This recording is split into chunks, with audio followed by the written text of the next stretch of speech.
네, 최은혜 목사님 반갑습니다. 어서 오세요.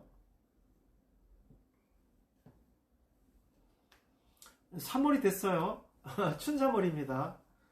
네, 뭔가 막 기대가 되고 그리고 또 이렇게 햇빛이 나고 제가 밖에 나가고 싶은 이런 마음들이 좀 생기잖아요. 그렇죠?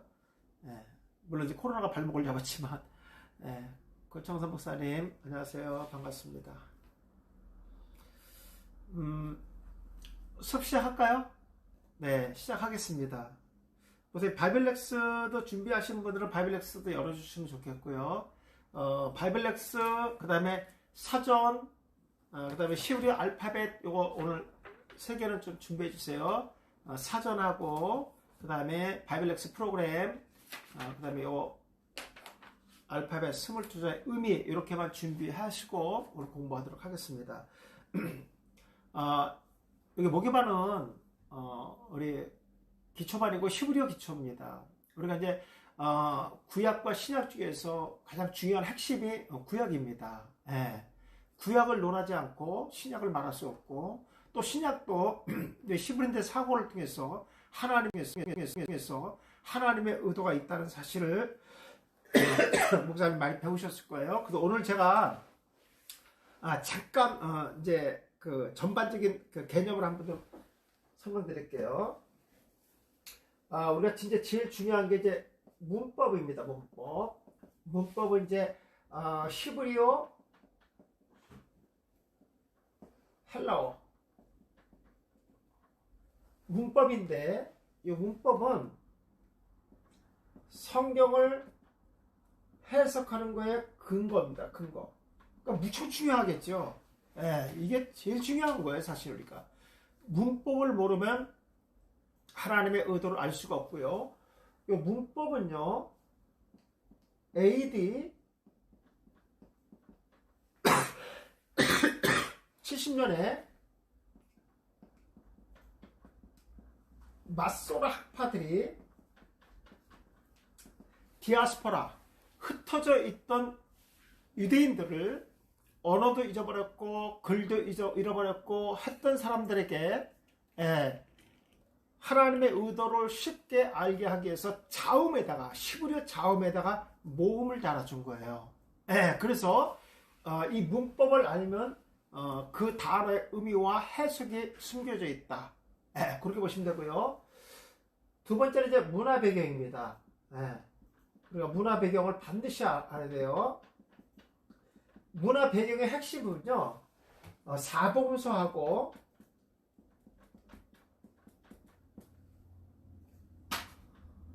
그 다음에 모세오경입니다. 중심으로 문화 배경 반드시 알아야 돼요. 이거 모르면 성경 접근할 수가 없습니다. 절대로. 근데 우리나라 커리큘럼에서는 신학교 커리큘럼 이런 것이 없었잖아요. 이스라엘 역사 잠깐 잠깐 보고 넘어갈 정도지. 이것이 성경과 연결돼서 우리가 공부를 배워본 적은 없거든요. 그래서 이거 반드시 알아야 되고요. 그 다음에 이제 세 번째가 뭐냐면, 숫자. 수의 의미를 반드시 아셔야 됩니다. 이거는 제가 프린트물 나눠드렸죠? 오늘도 수에 대한 개념이 많이 나옵니다. 그래서 수의 의미는 프린트물 나눠드린 거 그거 참고하시면 되고요. 그 다음에 이제, 네 번째가 뭐냐면, 소위 말해 히브리 사고. 히브리 사고는 헬라어를 히브리어로 보는 사고를 얘기하는 겁니다. 이거는 뭐를 참고하냐면요, 사전입니다. 사전. 죄송합니다.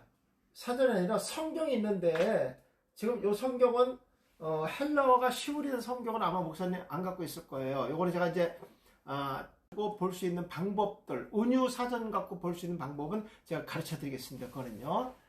대개 이제 명사만 사용합니다. 이거는요.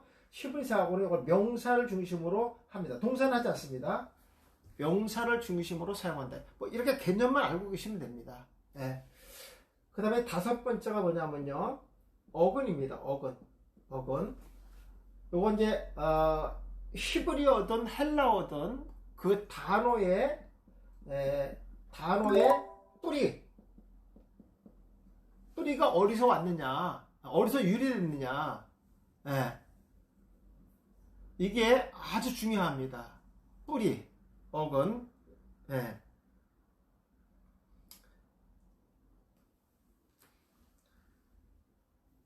그 다음에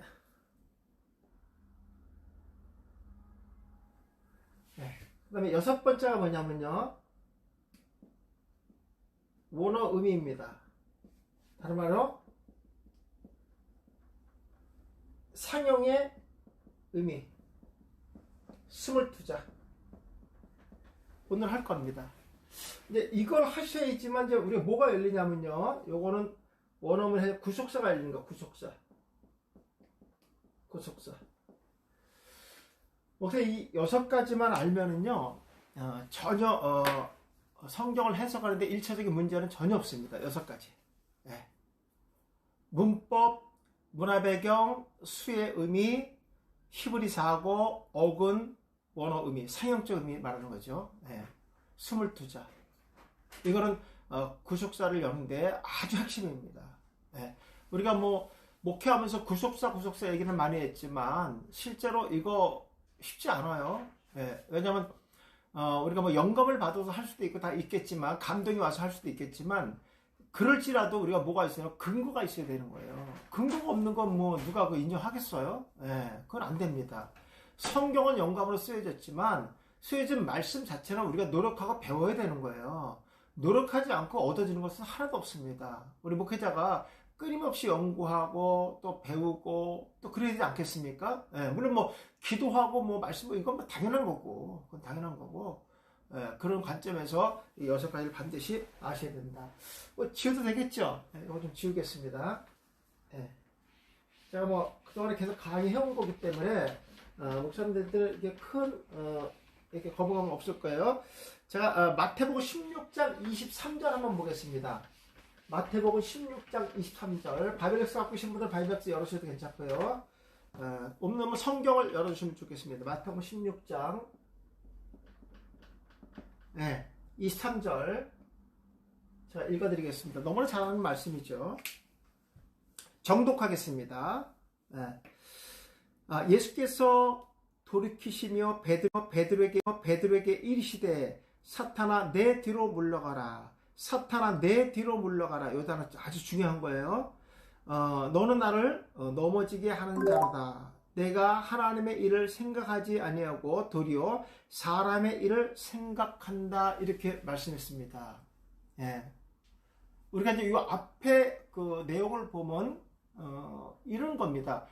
베드로가 예수님에 대한 정체성을 아주 위대하게 고백을 하잖아요. 주는 그리스도시요 살아계신 하나님의 아들이라고 고백합니다. 그러니까 예수님 너무 기쁘셨거든요. 예, 그러면서 칭찬하시고, 예, 그렇게 하셨습니다. 그러면서 이제 예수님께 십자가 죽으심 사건에 대해서 베드로에게 가르쳐 주죠. 그때 베드로가 뭐라 그럽니까? 그렇게 하지 말라고 얘기하잖아요. 결코 그런 일이 있을 수가 없습니다. 그 앞에 베드로의 이 고백을 예수님께서 뭐라고 칭찬하냐면, 네가 이렇게 고백하는 것은 성령 하나님의 역사하심이라고 얘기해요. 하나님의 뜻이라고 얘기합니다. 그렇죠? 그러니까 어떻게 하는 겁니까? 성령이 말하게 한 거죠. 하나님의 역사하심이 있어서 고백된 거라고 얘기하는 거예요. 자, 그래서 이제 이렇게 전달해 줬더니 베드로가 이제 예수 십자가 사역을 막습니다. 그때 예수님께서 사탄아 뒤로 물러가라. 아까까지 베드로의 고백은 그 안에서 역사하시는 성령 하나님의 역사하심이 있어요. 근데 예수님께서는 사탄아 그 안에서 나와라 이렇게 한 적이 없어요. 그죠? 내 뒤로 물러가라 그랬어요. 그럼 사탄은 어디에 있었던 거냐 이런 얘기예요. 본문에서 보시면은 사탄이 또 어디서 있느냐. 그래서 우리가 히브리어를 알아야 되는 거예요. 히브리어에서 이 단어는요, 사탄입니다. 사탄. 네. 그냥 그대로 발음 그대로 할게요. 사탄입니다. 사탄. 네. 그러면 이 알파벳 22자에서 뒤에 넘겨보시면요 300이라는 숫자에 쉰이 나오잖아요. 쉰. 네. 뜻이 뭡니까? 거기 음은 거룩한 이름으로 되어 있죠. 네. 거룩한 이름. 여기 보시면 여기에 있어요. 여기 거룩한 이름이라고. 여기. 네. 거룩한 이름. 누굴 얘기하는 겁니까? 예수 그리스도. 그죠? 그 다음에 앞장으로 다시 넘어가면 9번에 보면 테이트라고 되어 있습니다. 여기 테이트. 요거는 법의 뜻을 보면 뱀이라고 되어 있어요. 뱀. 사탄을 상징하죠. 뭡니까? 대적자. 네, 사탄을 의미하는 단어죠. 그 다음에 눈은요. 눈은 뒤에 넘겨보시면 50번의 숫자에 되어 있습니다. 눈. 구원과 생명. 이렇게 되어 있죠. 구원,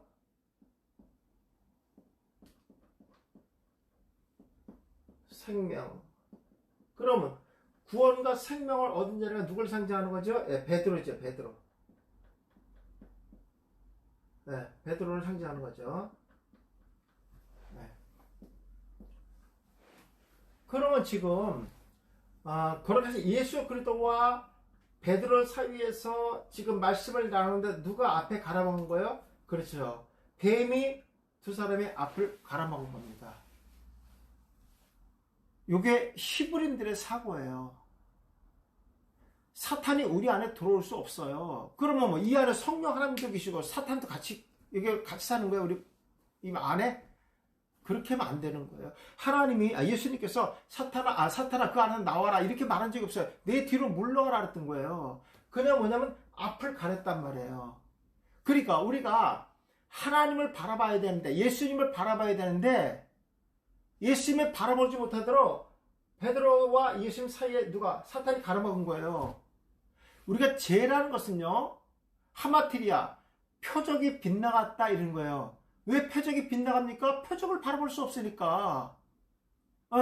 표적을 바라볼 수 없으니까 빗나가는 거예요.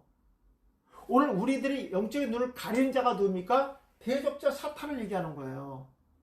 항상 뱀은요, 사탄은 뱀을 이용해서 하와의 눈을 가린 거예요. 하나님을 바라보고 하나님 말씀에 순종해야 되는데 이것을 가린 자가 누굽니까? 대적자, 사탄을 얘기하는 겁니다. 그래서 여기서 사탄아 물러가라 하는 것은 오늘 베드로의 영적 눈을 그 사탄이 가린 거예요. 내 뒤로 물러가라는 거예요. 장애물이 되지 말라는 얘기예요. 네. 그러면 또 하나 이거 지워도 되겠죠? 네, 여기까지만 지울게요. 이렇게까지만. 네. 이거 예수 그리스도 예표. 우선 죄라는 것이요. 죄라는 것이 하타입니다. 하타. 요거 수평 남바가 몇 번이냐면요. 2398번입니다. 그래서 여기 한번 찾아보세요. 사전에서 2398번 찾아보시면요. 요 앞에죠. 여기가 구약입니다. 여기 신약 찾는 거고요. 번호가 몇 번이냐면 2398번이에요. 이걸 한번 찾아보세요. 뜻이 뭐라고 되어 있나 보세요. 2300. 죄라는 단어가 우리가 해석으로 봤을 때 어떻게 되어 있는지 한번 찾아보세요. 2398.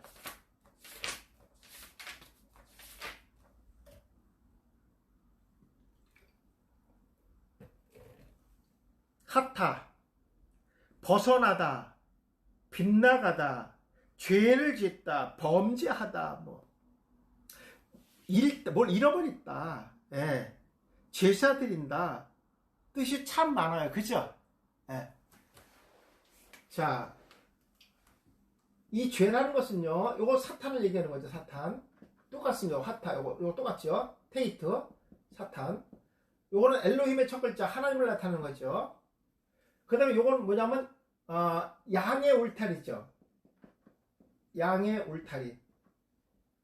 요거는 목사님들 여기 지금 드린 거에서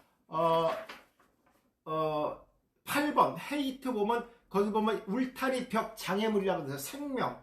그러니까 요게 이제 양의 울타리를 얘기하는 거거든요. 양들은 양의 울타리 안에 들어왔을 때 가장 안전한 거예요. 뭐부터 지킴을 받습니까? 맹수로부터 보호를 받고, 그리고 그 울타리에 들어오면 목자가 준비된 양식들을 다 공급해 줍니다.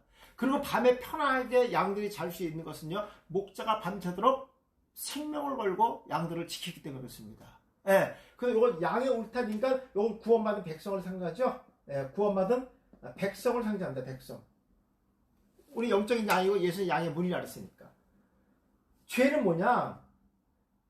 그 울타리 안에서 누굴 바라봐야, 목자를 바라봐야 되는데, 목자를 신뢰하지 않고 하나님을 신뢰하지 않으니까 어떻게 됩니까? 맹수로부터 이미 여기 개구멍이 하나 뚫려버리는 거예요. 우리는 걸어가는 하나님을 바라봐야 되는 거예요. 하나님을 바라보지 못해 누가 막습니까? 사탄이 막는 거야. 그런 자가 누가? 그런 자가 죄를 짓는 겁니다. 하나님께서 이스라엘 백성 출애굽시키셔서 40년 동안 이스라엘 진을 이끌어 가시면서 하나님께서 원하신 게 딱 하나잖아요. 나만 바라보라는 거예요. 403년 동안 애굽에서 바로를 신으로 섬겼던 그들을 하나님께서 이적과 기적을 통해서 홍해를 가르시고 만나 매트를 통해서 또 반석에서 물이 나오게 하신 분을 말미암아 나만 바라보라는 거예요. 그런데 이스라엘 백성이 바라봅니까? 그렇지 않대. 10번의 하나님을 원망하면서 40년을 지나서 가나안 땅에 2세들, 여호수아 갈렙을 포함한 2세들만 들어갑니다. 그들이 왜 그랬을까요? 표적이 빗나가는 거예요. 하나님을 끝까지 바라보지 못하는 거예요. 우리 목회도 마찬가지예요. 목사님, 우리도 목회도요, 영적인 창이 있어야 되는데, 창. 영적 호흡하는 창이 있어야 되는 거예요. 그 창이 누굽니까? 예수 그들 통해서 하나님을 바라봐야 되는 거예요. 이런 목회가 아주 신실한 목회가 되겠죠. 그러면 죄 지은 자가 이 죄를 사함받으려면 뭐 해야 됩니까? 속죄제를 지내야 되잖아요. 속죄제. 그죠? 그게 하타아입니다. 하타아. 이렇게, 이거 몇 번이냐면요. 거기 사전에 보시면요. 2403번. 지금 펼쳐진데, 거기 옆으로 가보세요. 2403번 되어 있습니다. 하타트 됐고요. 그 다음에 그 위에 하타로 되어 있습니다. 하타. 네. 하타. 속죄제. 이게 속죄제입니다. 그러니까 요게 없으면은 하타죄예요. 죄인이 이 죄를 씻음 받으려면 속죄제를 지내야지 죄가 사함받죠. 그러니까 요게 5번째가 뭡니까? 요게 영적인 호흡, 공기구멍이죠, 요거요. 오늘 요거 강의합니다.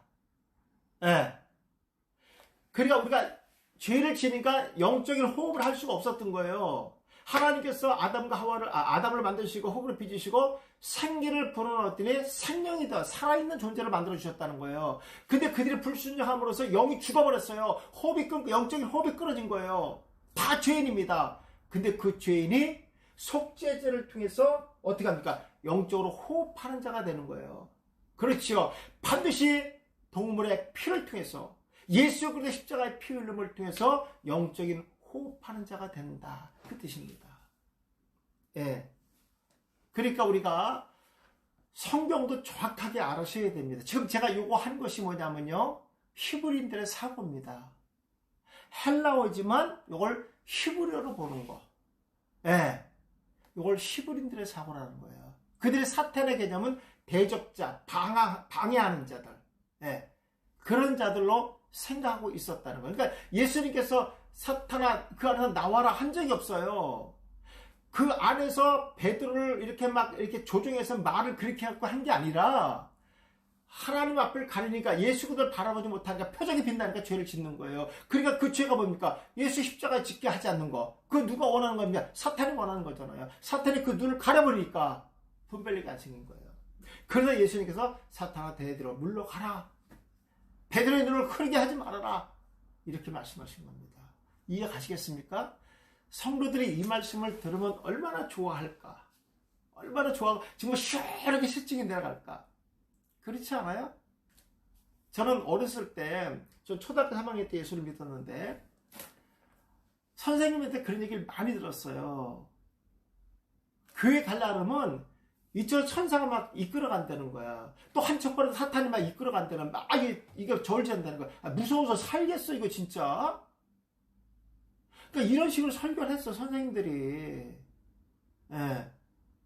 그래서 우리 이 사탄에 끌려가면 안 된다는 거야. 세상 끌려가면 안 된다는 거야. 이런 식으로 얘기했단 말이에요. 우리 마음속에서 자꾸만 그 충동질 안 돼요. 두 개의 마음이 있다는 거야. 막 그냥. 그런 애들이 엄마 없는 날 천둥번개 치고 비 오면 무서워 살겠어요. 그 안에 막 사탄이 생겨나서. 그러니까 이런 식의 설교는 이제 그만하셔야 된다고요. 말씀이 무슨 말인지도 모르고 우리가 자기 생각을 갖다가 성도들이나 아이들에 전달해주면 큰일 납니다. 예. 그래서 어렵지 않잖아요. 사탄이라는 단어만 사용자, 이건 이미 유대인들이 다 쓰고 있는 단어들이에요. 히브리 헬라어. 그러니까 하나님께서 구약을 히브리에 주신 의도, 신약을 헬라어로 주신 의도가 여기에 있단 말이에요. 그럼 왜 히브리어를 보느냐? 누가만 빼고 좀 히브리인들이기 때문에. 히브리인들 사고를 갖고 있기 때문에. 우리 신학교 때 축자적인 영감설과 유기적인 영감설 배우셨잖아요. 예, 그 얘기하는 거예요. 제가 지금 말씀드리는 거. 그러니까 하나님께서는 성경을 주실 때, 말씀을 주실 때 그들에게 히브리를 주셨거든요. 그 언어로 주셨다면 그들이 알아듣을 수 있는 언어로. 그렇죠? 그럼 우리가 그 언어를 알아야죠. 그러려고 우리 신학교 간 거 아니겠습니까? 그거 배우려고? 근데 우리 신학교 때 이거 어떻게 했습니까? 소리 했잖아요. 공부로만 끝이었고 어려워했잖아요. 사실 또 우리 교수들이 그렇게 가르쳤고, 그렇게 가르치면 안 되는데 불구하고 그렇게 학문적인 지식으로만 가르쳤잖아요. 그러니까 우리가 어려웠던 거예요. 근데 지금은 정말 우리가 히브리어가 뭐 거부감이 생겨서 트라우마가 있는 것이 아니라 재밌게, 은혜스럽게, 정말 우리 이 언어를 배우지 않으면 하나님의 의도를 알 수 없을 만큼 정말 우리에게 자세하게 줬는데 우리가 그걸 몰랐던 거지요.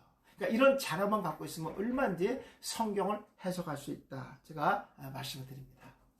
뭐 지울까요? 지워도 되겠죠? 예. 어디 보면 출애굽기 32장 15절을 보겠습니다.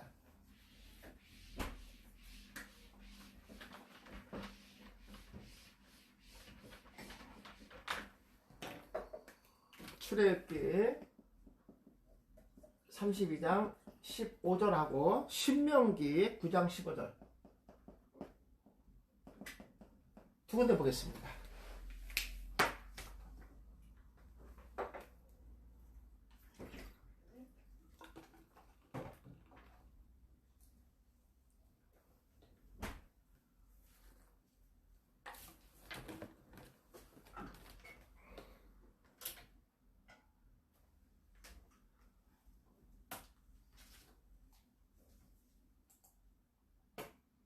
예, 먼저 출애굽기 32장 15절 볼까요? 예.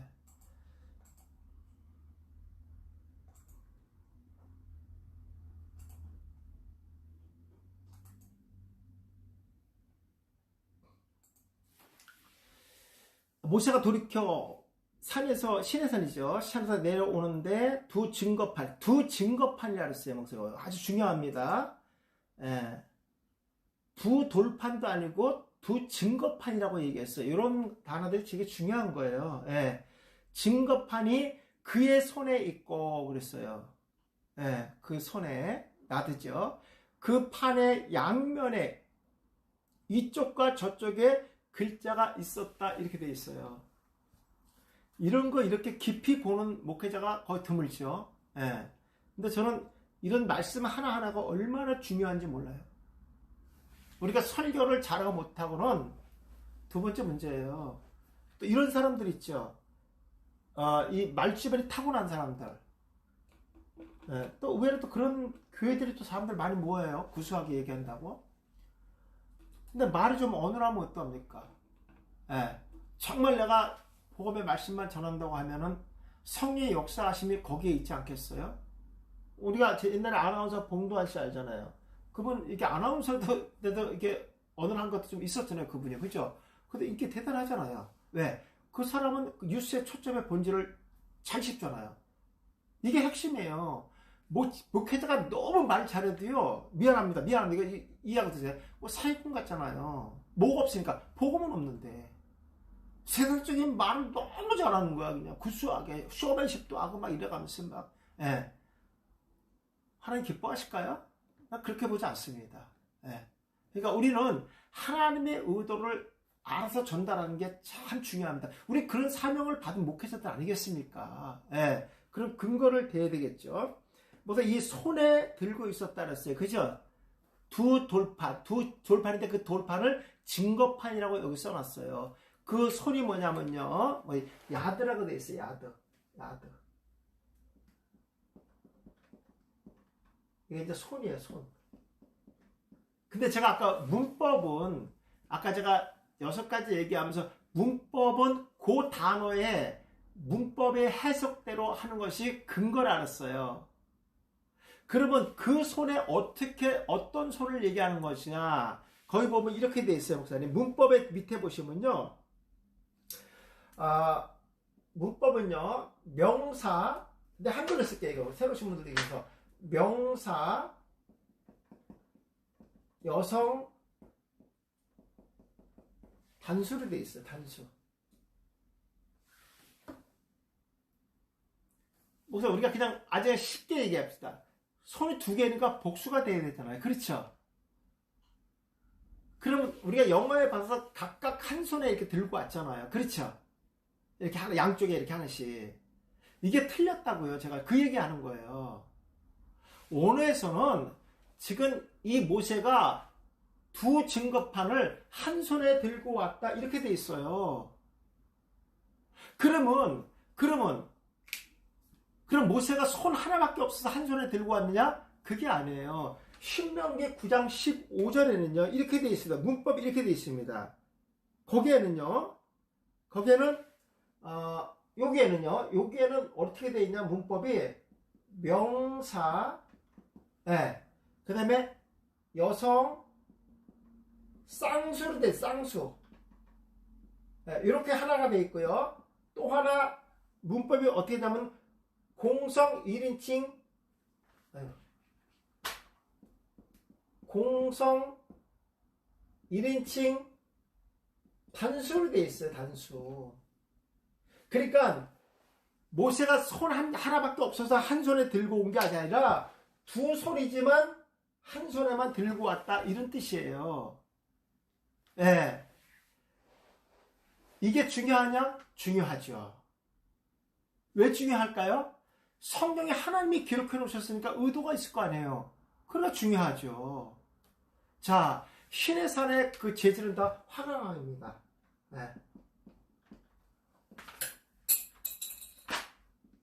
화강암은 대체로 돌이 되게 무겁죠. 단단하고요. 보세요. 지금 모세는 40일간 금식했어요. 지금 40일 금식입니다. 보세요. 히브리들의 금식은요 물도 먹지 않습니다. 만나도 갖고 올라가지 않았어요. 아무것도. 그래서 밑에 있던 사람들이 모세가 죽었다고 생각한 거예요. 40일 금식하고 내려오는데 우리가 영화에서 봤던 두 돌판 화강암을 양쪽으로 못 내려와요. 무거워서 들고 오지도 못해요. 그거 한 손에 들 만큼 작은 증거판이다 이렇게 돼 있습니다. 목사님, 우리가 뭐 중요하지 않으면 안 할 수도 있어요. 그런데 제가 목사님들한테 하고 싶은 말은 뭐냐면요, 이거예요. 성경은 좀 정확하게 알고 좀 하자. 이게 제 핵심이에요.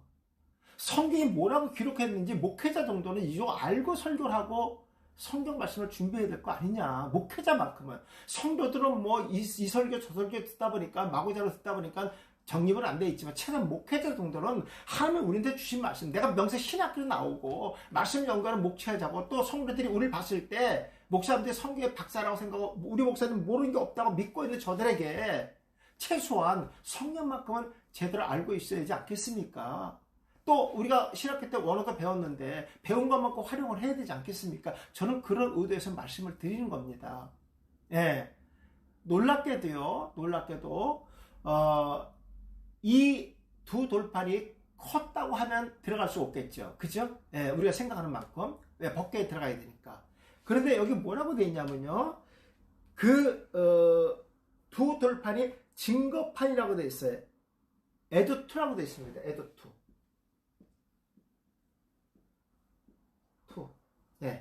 바보인가요? 바보로 되어 있죠. 에드2. 요거는 수동 남바가요. 5715번이에요. 사전 찾아보시면 5715번 찾으시면 그게 이제 야대에서 왔거든요. 우드에서 왔거든요. 자, 증거판이라는 말은 무슨 말이냐면요. 증거판이라는 것은요. 똑같은 게 두 개를 증거판이라고 합니다. 증거판. 똑같은 거 두 개. 이렇게. 그럼 똑같은 게 두 개라고 하면은 성도들이 생각할 때 A와 B는 두께 사이즈가 똑같은 거다 이렇게 하고요. 요즘 또 이렇게 모양을 내서 또 이렇게도 만들었더라고요. 이렇게 그림에 보면 이 삿갓은 왜 만들었는지 모르겠어요. 하여튼 이렇게 돼 있어요. 하여튼 다 이렇게 또 만들대. 또 이렇게 위에를 동그랗게 또 했는데 이걸 뭐 이유도 있겠죠. 근데 모르겠어요. 이건 나는 왜 이거 모르겠어요. 이렇게 일단 두도 증거판이 돼 있어요. 무슨 말이냐면요. 앞에 1계명부터 4계명이 있는 거고, 제가 여기 돼 있잖아요. 양쪽, 이쪽, 저쪽에 글을 기록했다고 돼 있죠? 뒷면에, 요건 이제 앞쪽이고요. 뒷면에는 5계명부터 10계명이 기록되어 있습니다. 또 B라는 돌판 하나에는요, 1계명부터 4계명, 뒤에 5계명부터 10계명, 똑같은 게 두 개가 있다서 이걸 증거판이라는 거예요. 1계명에서 4계명은 법도, 하나님과 인간 관계에 지켜야 될 법도, 5계명부터 10계명은 율례, 인간과 인간들 사이에 지켜야 될 법도, 그걸 율례라고 합니다. 그래서 법도와 율례를 나눠서 하나님께서 주셨던 거예요. 이제 아셨습니까? 10계명은 이렇게 기록되어 있습니다. 여지껏 우리가 알고 있었던 10계명은 뭐 한쪽에 1계명부터 5계명, 6계명, 10계명 두 개가 이렇게 경칩으로 만들어진 것들 많이 보셨잖아요. 성경에 그거에 젖어 있잖아요. 근데 성경은 그렇게 돼 있다고 하지 않아요. 양면으로 기록되어 있다. 양쪽으로 기록되어 있는 것이 뭐냐면 10계명하고 요한계시록만 두 군데 그렇게 되어 있습니다. 그럼 똑같게 양면으로 기록됐다면 이게 뭐예요? 증거가 된다 이 뜻입니다. 네, 숫자 2는 증거, 증인 이런 뜻을 갖고 있잖아요. 그렇죠? 그러니까 히브리인들은 똑같은 것이 두 개가 있어야지만 반드시 효력을 나타냅니다. 그래서 신명기 17장 6절에 보면 그런 게 나와요. 삶과 죽음의 중대한 문제에서 증인 이중을 세워라 이렇게 나와 있습니다. 맞습니다. 오늘도 제가 나봇의 포도원 할 겁니다. 나봇의 포도원. 네. 아방이 나봇의 포도원을 뺏어서 채소밭을 만든다는 거예요. 이거 안 주니까 알아둘잖아요. 그러니까 이사벨이 어떻게 합니까? 네. 불량배 몇 명을 보니까 2명을 보내서 죽여버립니다. 왜 2명이 불량배든 떼거지로 가야 되는데. 그렇죠? 근데 왜 2명이 갔을까? 그리고 거기에 불량배는 어떤 사람인가? 원에 다 나와 있어요. 네. 오늘 그 설교합니다. 강의합니다. 왜 2명이 갔을까? 사람을 죽일 땐 반드시 증인 한 사람이 더 있어야 됩니다. 네. 그러니까 그게 합법화가 되는 거예요. 예를 들어서 이런 겁니다. 나는 그 예수가 신성 모독죄를 진 걸 들었습니다. 한 사람이 얘기했어요. 아무 소리 안 줘. 얘는 무죄 건납니다. 근데 옆에 나도 들었습니다. 합법이에요. 이게 유대사입니다. 이런 걸 알고 있어야 된다고요. 이런 히브리들의 사고들을 전부 알고 있어야지 성경이 해석되는 거예요. 왜 이런 얘기를 하고 있을까? 네. 왜 이걸 증거판이라고 할까? 그러니까 이 증거판은 누구한테 줬습니까? 우선 이게 출애굽에서 45일 만에 이스라엘 백성들에게 준 거예요. 그들은 뭡니까? 10계명부터 누구의 증인이 되라는 거예요. 그렇죠. 거룩하신 하나님의 증인이 되라는 거예요. 그래서 그들이 다른 신을 섬기면 안 되고 우상을 섬기면 안 되고 내 부모를 공경하라고 10계명을 가르쳐 주신 거예요. 물론 제가 10계명도 제가 설교로 다 만들어 놓은 게 바인더가 있습니다만 자세히 거기 되어 있습니다. 그러니까 이런 부분들을 왜 이렇게 이것이 소위 말하는 축자적인 영감이에요, 목사님. 네. 그러니까 이런 원어를 모르다 보니까 여지껏 우리가 10계명이 어떻게 만들어졌는지 그냥 뭐 기독교 선구사에 가면 이렇게 두 경칩이 있어 이렇게 됐나 보다 다 이렇게 믿고 있잖아요. 그 성경이 가르쳐준 건 뭡니까? 그렇잖아요. 이걸 성도 때 질문 안 했으니까 여기까지 우리가 목회가 편하게 왔지 이거 질문 꼬치꼬치 물어보면 뭐라고 답하겠어요 이거를요. 그렇지 않습니까? 기본적으로 우리가 이걸 알아야 된다. 하나가 곁들인다고 하면 이건 물론 설교도 있지만 이걸 갖고 와서 우리 영화에서도 보면 금송아지를 만들었던 우상에 던져서 그걸 파괴시켜버리잖아요. 그 큰 건 어떻게 던집니까, 모세가? 지금 40일 금식하고 물도 한 모금 안 먹었다니까요. 기운도 없어요. 걸을 힘도 없어요, 지금. 예. 감안하세요, 목사님들 지금. 지금 모세가 요거는 이제 첫 번째 사건이에요. 첫 번째 40일 금식한 거예요. 처음으로. 그 다음에 다시 이제 올라갑니다. 그때는 금식을 안 하고 40일 기도만 합니다. 그때 하나님께서 모세한테 그럼 그때 첫 번째 건 40일 금식을 깨트렸죠. 근데 두 번째는 네가 만들어 오라고 얘기합니다. 그래서 그 만들어 다시 또 40일 금식하는 거예요. 그리고 거기다가 두 번째 십계명을 자기가 만든 돌판에다가 십계명을 다시 받습니다. 그리고 모세가 만든 십계명이 법궤에 들어가요.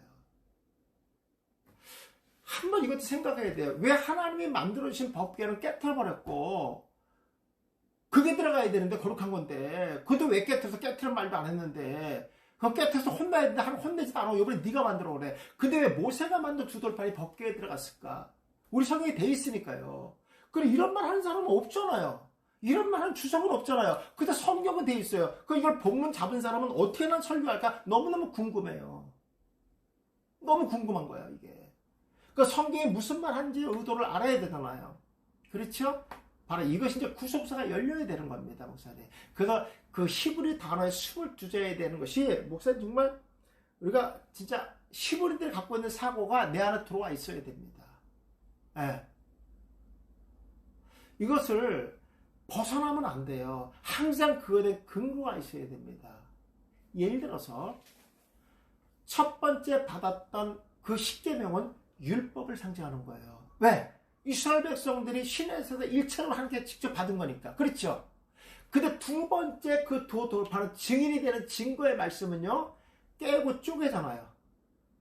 갈고 닦아야 되잖아요. 그래서 모세가 만들어 온 거 아니에요? 돌판. 돌은 무엇을 상징하죠? 반석은 예수 그리스도. 맞습니다. 갈고 쪼개는 것은 무엇을 상징하죠? 고난당하신 예수 그리스도를 입하는 거예요. 오늘 그 위에 하나님께서 다시 십계명을 주십니다.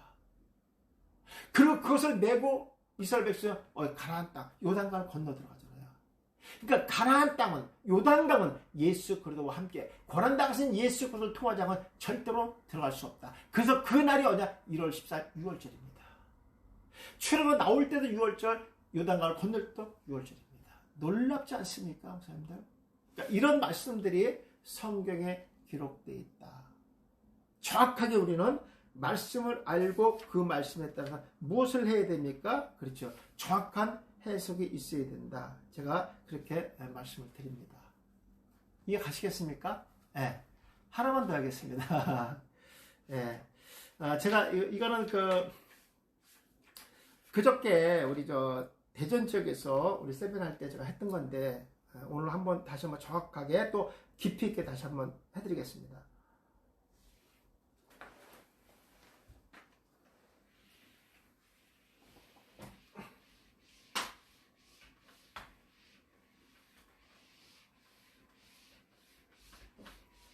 우리가 이제 성경을 기본적으로 이해하고 보는 법 다 아셔야 돼요. 예. 그래서 이 말씀이 무슨 말인지 내가 이해하고 충분히 이해하고 그리고 설교를 만드셔야 됩니다. 예. 그리고 영화 본 거 갖고 설교하시면 안 되죠. 영화 본 거 갖고. 영화는 감독자가 창작을 해서 시나리오 써서 하는 거예요. 예. 그걸 머릿속에 그리고 그 설교하면 안 되죠. 예. 거기서 멋있게 하잖아요. 이렇게 모세가 있는데 이쪽 벽에서 저쪽 벽으로 그냥 불이 그냥 쫙 팍 불꽃이 되면서 나 외에 다른 신을 두지 말아라. 그래서 모세가 쫙 엎드립니다. 두 번째 불이 그냥 쫙 나 벽에서 팍 터지니까 그리스도요. 이러지 마세요 진짜. 이게 영화야 영화. 예. 예. 그러니까 그래서 두 돌판을 이렇게 성화에서도 나오잖아요. 이렇게 큰 언덕 위에 모세가 하얀 옷을 입고 너무 깨끗해 40일 금식했는데 초췌하지도 않아 그냥 아주 뒤안냥냐 이렇게 영어로 하면 이게 광채가 나오면서 딱 들고 있는 모습 나오잖아요. 그렇죠? 예수님이야 그냥 거기다. 네. 그러면 안 되죠. 예, 그러면 안 됩니다. 그런 부분들도 그 상태가 40일 금식한 거. 우린 금식할 때 물이라도 먹자. 그냥 물도 안 먹어요.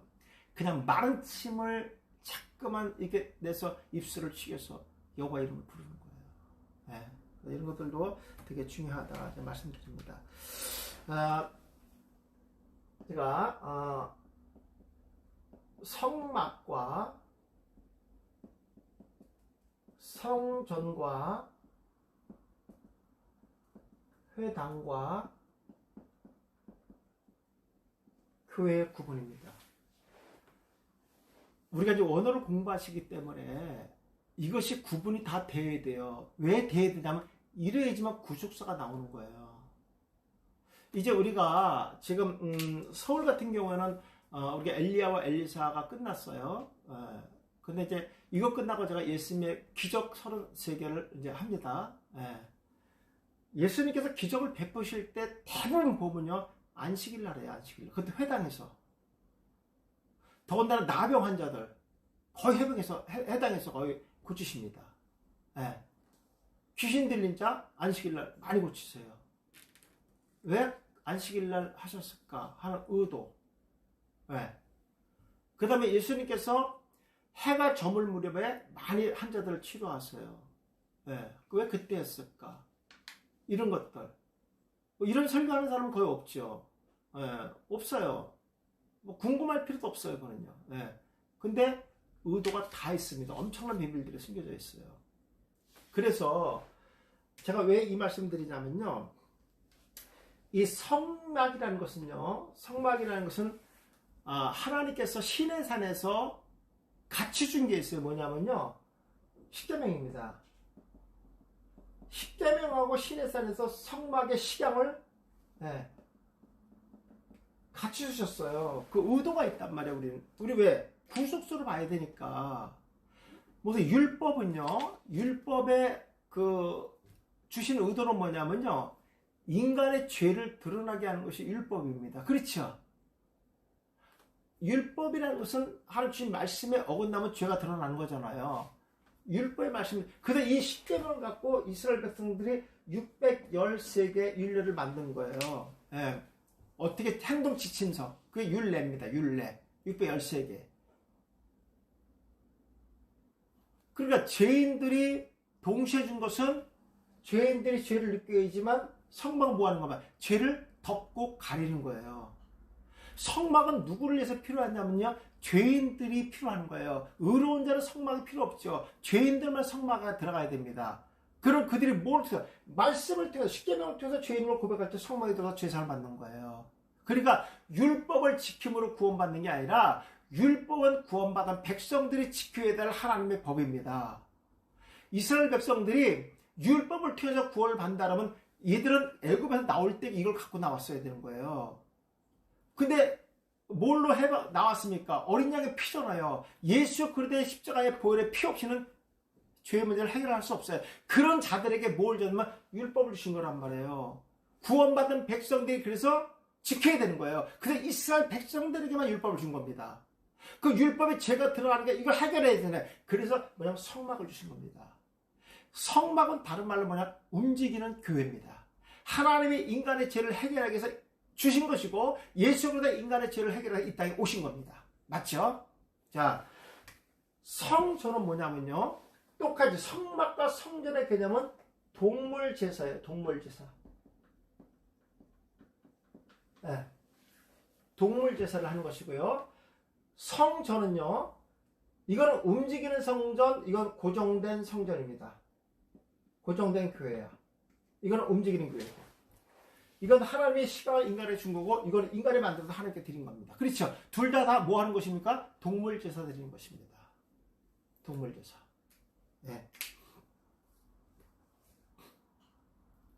예수님께서 성전에 올라가셔서 말씀을 강론했다? 그건 성전이 아니고요, 성전뜰입니다. 여기 동물제사 드리는 거예요. 예수님께서 말씀을 강론한 것이 전부 다 회당입니다. 회당. 구분 잘 하셔야 돼요, 목사님들. 회당은 기도하고 말씀을 배우고 가르치는 것이 회당이고요, 그 당시에 성전은 동물 제사를 드리는 거예요. 예.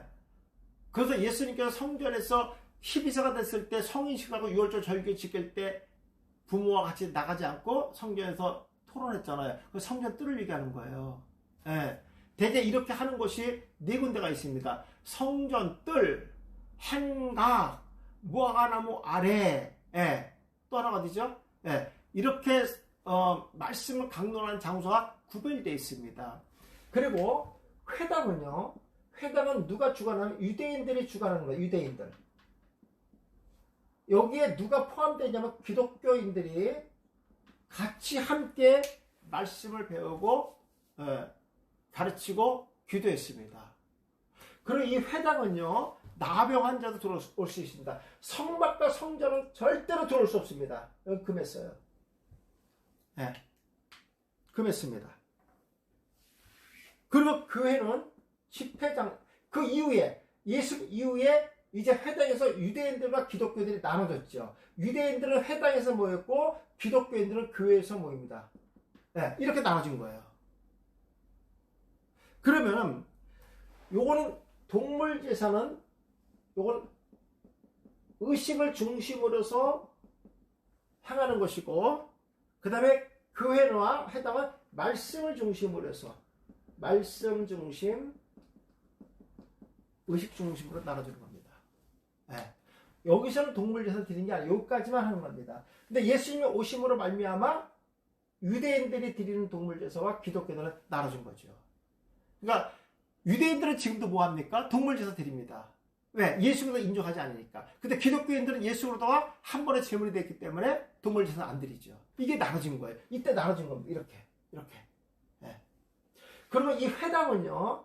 회당은 모이는 수, 모인 자가 10명이 되어 있지만 회당을 하나 만들어집니다. 이게 정족수라고 제가 말씀드렸어요. 정족수. 네. 회당 하나가 있어야지만, 회당 하나 있다는 것은 모이는 자 10명, 의인 10명이 있다는 얘기예요. 이런 것이 이제 연결되는 게 뭐냐면, 소돔과 고모라에도 마찬가지예요. 아브라함이 하나님께 얘기해서 의인 50명부터 시작했잖아요. 근데 마지막 10명에서 멈췄잖아요. 한 번 더 하면 좋았을 텐데, 그죠? 근데 왜 멈췄어요? 이게 정족수기 때문에 더 이상 내려갈 수가 없어요. 근데 10명이 없었잖아요. 그럼 결론적으로 뭐가 없다는 거예요? 그렇지요. 이게 없다는 거예요. 뭐 하는 것입니까? 말씀이 선포되는 것이잖아요. 그럼 지금 소돔 땅에서 뭐가 없었다는 거야? 말씀이 없었다는 거예요. 이거 아셔야죠. 근거 대드릴까요? 근거? 두 딸도 마찬가지잖아요. 우선 그 롯이 소돔 땅에서 말씀을 제대로 전했다고 하면 두 딸이 소돔에서 태어났어요. 하루 심판은 세상에 남자가 없다고 생각하니까 아버지를 범하잖아요. 큰딸, 둘째 딸이. 뭐 아까 암몬이 태어나잖아요. 또 하나, 롯의 아내는 왜 뒤를 돌아봤을까요? 지금도 연실 똑같은 설교, 어디나 그 말씀 보면 백인백 똑같이 해. 세상에 미련을 가졌다, 두고 온 재산 때문에 다 이 설교하더라고요. 성경에 그게 어디 있어? 목사님 생각이지 그거. 그리고 재산에 이렇게 마음 두면 안 돼요? 난 물질 많은 거 좋아, 나. 물질로 풍족했으면 좋겠어요. 그 죄예요?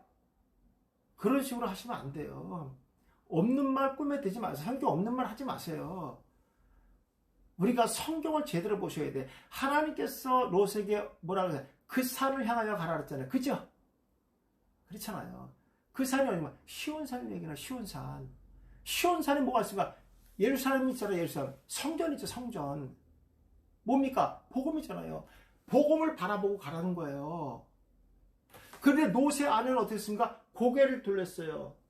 이건 거부의 뜻을 나타내는 겁니다. 단어가 나와 있어요. 고개를 돌리다. 예. 사라르. 고개를 돌리다. 그게 뭡니까? 복음의 말씀을 바라봐야 돼. 이거 거부했다는 거야. 그래서 소음기둥이 됩니다. 두고 온 재산이 뭐 개뿔이나 있어요? 아무것도 없어요. 성경에 나와 있다는 아무것도 없다고. 이유 대드릴까요? 천사가 왔을 때 아브라함은 살찐 송아지와 우유와 엉킨 우유 전부 대접했잖아요. 그런데 롯은 뭐였어요? 달랑 무교병 하나밖에 대접한 적 없잖아요. 아브라함은 아내들과 종들과 전부 자녀들이 와서 다 천사를 대접했어요. 근데 롯은 다른 두 딸은 어디 갔습니까? 아내는 어디 가? 달랑 자기 혼자 두 천사를 무교병 그거 하나 그거 달랑 됐잖아요. 그죠? 성경은 지금 가난한 삶을 아브라함과 헤어진 지 20년 후예요. 성경 그가 갖고 있는 게 없다고 이게 기록해놨는데 무슨 가진 재산이 어디 있다고 없는 말을 막 그냥 거짓말 꾸면서 이렇게 설교합니까? 맞는 게 하나도 없어요. 우리 성경은 복음을 얘기하는 거예요. 구속사를 얘기하는 것이고 장차 오실 예수 그리스도의 그림자를 얘기하는 거라고요. 그럼 우리가 어떤 말씀을 하든지 그 말씀을 원어로 보면 전부 예수 그리스도가 장차 오실 예수 그리스도 다 들어가 있어요. 이걸 못 찾았기 때문에 이런 설교를 한 번도 한 적이 없어요. 예. 소금은 뭐합니까? 부정한 것에 뿌리는 것이거든요. 오늘 말씀을 거부하고 하나님을 바라보지 않는 부정한 자가 된다는 거예요. 그런 자가 심판을 받는다는 거예요. 그 얘기하는 겁니다. 근데 뭐 뒤돌아봤더니 재산 때문에 그런 마음에 세상에 뒀다고요? 세상이 좀 드물답니까? 아니 내가 빌딩 많은 거 바라보는 거 그거 나쁩니까? 예수 안 믿는 놈이 나쁜 놈이지 내가 재산을 막으려 갖고 있는 나쁜 놈이 아니에요. 그러면 목사님 그런 식으로 아브라함의 재산이 어마어마하게 많았어요. 아브라함 왕이었어요. 상상 못한 재산을 갖고 있었어요. 그러면 아브라함도 지옥 가야죠. 그걸 하나님의 축복이라고 얘기하고 있어요. 하나님께서 하나님 주셨다고 얘기했는데 근데 그걸 거부한다고요? 그러니까 이런 식의 맞지도 않는 사람 그러면 맨날 교회를 복받으라며. 그 복받게 나는 그런 소망을 꾼단 말이야. 그럼 롯 아내와 같이 또 그런 데서 두면 또 안 된다. 이 말입니까? 이게 지금 뭡니까 도대체 이게. 그러니까 이런 식으로 코 걸면 코걸이, 귀에 걸면 코걸이 그 부분만 이렇게 보지 마시고요. 성령 66권이 무슨 말 하고 있는가를 좀 제대로 알고 우리 말씀 전파하셔야 됩니다. 네, 정확하게. 미안합니다. 제가 또 오늘 좀 흥분을 했어요. 이게 막 말씀을 전하다 보면 막 은혜도 되고 제가 그랬었는데 아무튼 우리가 정확한 말씀을 알고 설교를 준비하셔야 되고 우리 그냥 배원자입니다. 성경에 기록된 내용만 정확하게 우리가 파악하고 있어도요. 오늘 성도들한테 무슨 말씀을 전달해야 되는지 그냥 예수 자랑하고 예수님만 소개하자고요. 우리요. 그러려고 목회자 되지 않았습니까? 근데 어떤 말씀이 예수님이 나오지 않으면 그 복음이 아니에요. 성경 이야기지 그냥. 우린 복음을 전파하는 목사님에게 축복합니다. 10분간 쉬었다 하겠습니다. 11시 정각에 제가 키겠습니다. 5분 전에. 네.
김경림 목사님 어서오세요. 박인 목사님 어서오세요. 반갑습니다.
이건 이제 공부하시는 분들, 원어민 공부하시는 분들도 아까 상형의 의미, 예, 히브리어 알파벳 의미 그거 꺼내놓고 보셔야 돼요. 꺼내놓고요. 같이 보시면 많이 이렇게 좀 이해력이 좀 많이 빨라집니다.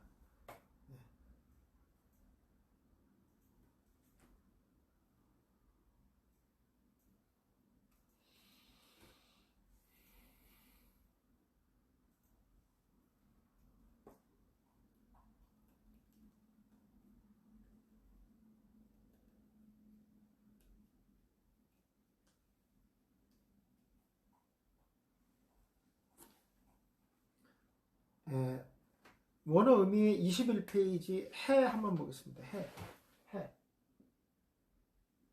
예, 이렇게 씁니다. 해는요.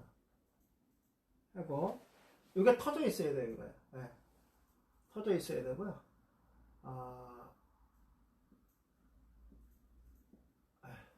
여기 이제 모세 때 사용이 됐던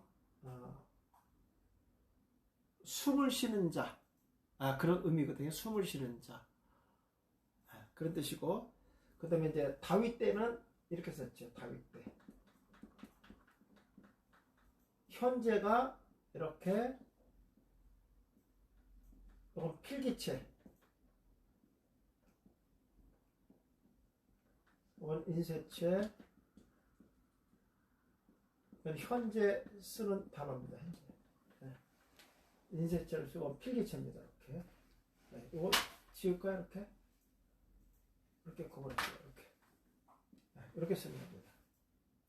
이건 뭐냐면 하늘을 향해서 하나님께 경배하고 있는 모습이에요. 하나님께 경배하고 있는 모습. 그러면 하늘을 향해서 경배하는 자가 누구냐? 호흡하는 자들이에요. 호흡하는 자. 그래서 이제 이것을 창문이라는 그런 사용적 의미가 창문에서 왔고요. 왜냐하면 창문은요 공기를 정화시키는 거거든요.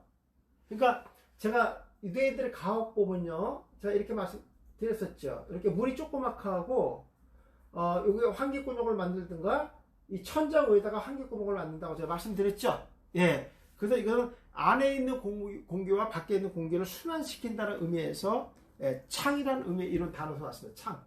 창의 모양이 아니라 공기를 순환시키고 숨을 쉬는 있는 공간을 만든다. 그 내면적 의미는 거 책에 보시면 호흡이라는 뜻이 실존이라는 의미를 갖고 있고요. 어근적 의미, 뿌리가 어디서 왔느냐? 통찰력, 계시하다. 이게 계시의 뜻이 있어요. 계시, 뭔가 나타나는 거야. 그 계시는 누구한테 주느냐? 영적인 호흡을 하는 자들. 그 다음에 예배자가 있고요. 이거 예배하는 모습이거든요. 하늘 향해서 하늘을 든다는 거. 그 다음에 외침, 기도, 방향이 돼서 방향. 하늘을 향하는 거보다 이거는요. 왜? 하늘은 누가 계신 것이기 때문에 하나님. 그래서 예수님께서 주기도문에 하늘에 계신 우리 아버지라고 기도하라 그랬잖아요. 그죠? 하나님이 어디 계시다고? 하늘에 계신 분이라고 가르쳐 준 거예요. 주기도문에 첫 번째. 그래서 이스라엘 백성은 하늘을 향해서 두 손을 올리는 겁니다. 그것이 방향의 개념을 갖고 있어요. 우리가 어떤 방향을 바라보는 것인가. 그래서 입이라는 게 폐거든요. 폐. 폐. 이렇게 폐. 그러니까 입은 뭐냐면 개방이에요, 개방. 입은 반드시 열어야 돼요. 근데 이 입을 연다는 것은 뭐냐면 생명을 가진 거야. 이게 숨과 호흡이라는 뜻 같아요. 호흡. 계시 이런 뜻입니다. 네. 네. 그다음에 본다 이런 뜻인 거예요. 그러니까 방향 하나님을 바라보는 거예요. 그러니까 영적인 호흡하는 자들이 입을 여는 거예요. 그러니까 하나님께서 우주 만물을 창조하실 때 뭘로 하셨습니까? 입을 여셨잖아요. 말씀을 통해서 우주 만물을 창조하시니까 그 모든 피조물이 어떻게 살아 움직이게 됐잖아요. 살아 움직이는 역사. 말씀이. 에덴에서 4개의 강줄기가 흘러내리잖아요. 강물이. 그렇죠? 이것은 이 4개의 강물은 하나님 말씀을 상징합니다. 그 말씀이 흘러가는 것보다 생명들이 터져나왔다 그랬어요. 예. 그러니까 우리가 입을 연다는 것은 죽어있는 자들은 입을 열 수가 없어요. 예. 그러면 하나님의 말씀은 누구한테 전달자? 살아있는 자들에게. 그래서 계시를 보면 귀인 자는 들어라 이런 말이에요. 그래서 히브리들은요 귀와 연결된 것이 어디라고 하냐? 입이라고 봤어요. 아, 귀 없는 사람이 어딨어요? 귀인 자는 들어라. 그 말은 뭡니까? 네가 입으로 여는 자들만 들으라는 거예요. 듣고 말하지 않는 자는 절대 듣지 말라는 거예요. 입과 귀가 연결되어 있다. 귀인 자는 들어라. 그 말은 히브리들은요 아하 이 말씀을 전해야 되는구나. 반드시 입을 개방하는 거야. 그런 자들 영적인 호흡하는 자들. 그래서 그가 누굽니까? 노아 아니겠습니까? 노아. 그래 노아가 이미 영적으로 숨쉬는 자가 되니까 왜? 방주 안에 들어오니까 이미 선택받은 백성이니까 그가 뭐합니까? 방주를 지어라 이 말씀 선포한 거예요. 이것은 아무나 듣는 게 아니에요. 듣는 자들은 반드시 선포해야 되는 거예요. 선포하면 고백이에요. 고백. 고백은 믿음을 나타내는 거예요. 믿음. 네. 들음 없이 어떻게 믿음이 생깁니까? 그렇죠. 이 말씀은 누구만 선포합니까? 그렇죠. 노아의 8가족만 선포합니다. 뭘 들었기 때문에? 방주를 지어라. 이 소리를 들었기 때문에 그들이 복음을 전파합니다. 방주. 그러나 누구만 들어옵니까? 8명만 들어옵니다. 이것이 호흡. 네, 그런 뜻을 갖고 있습니다. 거기 보시면 숫자적인 의미는 5입니다. 5번째 들어가 있어요. 5번. 알파벳의 5번째. 알레프, 베이트, 김멜, 그 다음에 알베기, 달렛, 해. 5번입니다. 5. 숫자 5입니다. 5. 이거는 은혜와 기적과 고통을 나타낸다. 고통. 3개. 은혜와 기적과 고통을 나타냅니다. 5의 숫자 5의 의미. 그러니까 이런 거죠. 베데스다 연못에는 행각이 몇 개가 있다 그랬어요. 5개. 아, 우리가 뭐 5개가 있든 2개가 있든 무슨 상관이 있어 그게. 그죠? 그래서 5개가 있다 그랬어요. 어차피 5개가 있든 10개가 설교 안 할 거야 우리는. 아, 내가 안 해왔잖아 솔직히 말해서. 근데 성경에는 행각이 5개라는 거예요. 뭡니까? 고통 가운데 있는 자들이 하나님의 은혜를 통해 기적이 일어나길 바라는 자들이 있었다. 이런 뜻입니다. 그래서 우리들이 생각하지 마세요. 대한민국에 사는 목사님들 사고를 하지 마시고요. 이 말씀은 유대인들에게 줬어요. 히브리인들에게 줬어요. 그들은 다 알아들었어요. 그러니까 우리가 그들의 언어를 모르고 그래서 그들이 선민이에요. 목사님. 다른 거 없어. 우린 이방인임에도 불구하고 고통 가운데 하나님께서 은혜를 베풀어 준 게 기적이에요. 이걸 감사해야죠. 네. 제가 이렇게 말씀을 드리는데도 그러시면 뭐 어쩔 수 없어요. 저는요. 네. 우리가 신학교에서 이걸 안 배웠다 해서 이건 뭐 어떻게 하겠어요. 이거를요. 그렇잖아요. 지금이라도 우리가 배우는 게 감사한 거죠. 네. 저는 이거 갖고도 박사학위 받은 사람이라 이미 학문적 근거는 다 이미 패스가 된 거예요. 네. 그리고 목사님 어디 가서 알아봐도 괜찮고요. 다 괜찮습니다. 네. 왜냐하면 처음 듣는 건 생소할 수도 있어요. 이게 지금. 네. 여기 책에 보시면요. 연결 한번 시켜볼까요? 그 보면 20페이지 밑에 보면 아브라함이 나오잖아요. 아브라함. 이게 아브라함이에요. 근데 하나님께서 아브라함으로 바꿔줘요. 이름을요. 요게 들어간 거예요. 요게. 이게 뭐예요? 여기 예배자지. 예배자. 계시, 호호, 본다. 예배자로 되어 있어요. 그러니까 이름을 바꿔주면서 하나님께서 뭘 그에게 계시해 줍니까? 소돔과 고모라가 심판할 것을 계시해 줬죠. 또 백세에 얻을 이삭을 계시해 줬죠. 그 다음에 할례 백성으로 하나님께 언약을 맺어줬죠. 바로 이거예요. 이름을 바꾼 이유가 이거 영적인 호흡. 그러니까 아브라함이 가는 곳마다 뭐합니까? 제단을 썼잖아요. 예배자가 됐잖아요. 그거 엄청난 복을 받잖아요. 엄청난 부자잖아요. 하나님께서 그에게 뭐 기적을 베풀어 주신 거예요. 은혜를 주신 거예요. 생각해보세요. 아브라함이 우리에 설 때 달신을 섬기는 지역이잖아요. 우상을 섬기는 지역이잖아요. 얘는 거기 못 나와요. 아브라함은 절대 나올 수가. 왜? 그 공동체가 구성되어 있기 때문에 나올 수가 없어요. 공동체를 벗어나면 죽은 생명하고 똑같은 거예요. 근데 누가 빼내십니까? 하나님이 그 우상의 공동체에서 빼내서 어느 공동체를 줘. 하나님의 거룩한 공동체 안으로 들어오게 하시잖아요. 그 공동체 수장이 누굽니까? 하나님. 그가 그 수장이 다 책임져 주는 거잖아요. 우리가 하나 더 보면 그 책에 보시면요. 거긴 안 나와 있구나. 이 사라이에요. 사라인데. 사라인데 이거 이제 사라를 바꿔주잖아요. 사라인데 이거 사라인데 뭘 바꾸냐면 요걸 바꿔요. 요거를 바꿔줘. 이렇게 아브라함과 사라를 똑같이 이것도만 바꿔줍니다. 그리고 아브라함은 빼지 않고 요걸 집어넣고 이 사라는 요들을 빼요. 요건 겸손을 나타난 거예요. 물론 백세 얻은 아들을 주신다고 했을 때 사라면 웃은 거 아니라 아브라함도 웃었거든요. 예. 근데 이제 우리가 겸손하지 않는 자를 본 거죠. 근데 이걸 빼시고 이걸 집어넣습니까? 사라가 뭡니까? 아들을 만났잖아요. 자식을 만나서 고통 가운데 있었잖아요. 그죠? 하나님께 그의 태를 기적을 베풀어 줍니다. 이름을 바꾼 다음에 뭐가 되니까? 호흡하는 자가 되니까 예배자가 되니까 숨쉬는 자가. 지네들이 한 게 있어요? 없죠. 다 누굽니까? 하나님의 은혜예요. 그러니까 복을 받잖아요. 아브라함도 복을 받고 사라도 복을 받잖아요. 하나님께서 이름을 바꿔준다는 것은요, 그 사람의 정체성을 알리는 거예요. 그 사람이 앞으로 어떤 인생을 살아갈지를 성경은 말해주고 있는 겁니다.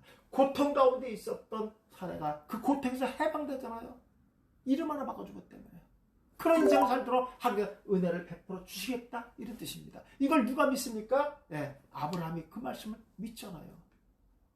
하늘의 별과 같이 바다에 몰아가도 축복을 주신다고 말씀했대요. 아브라함이 가장 이 부분에서 갈등을 느꼈을 때가 언제냐면요, 그가 누구냐면 그가 이삭이었거든요.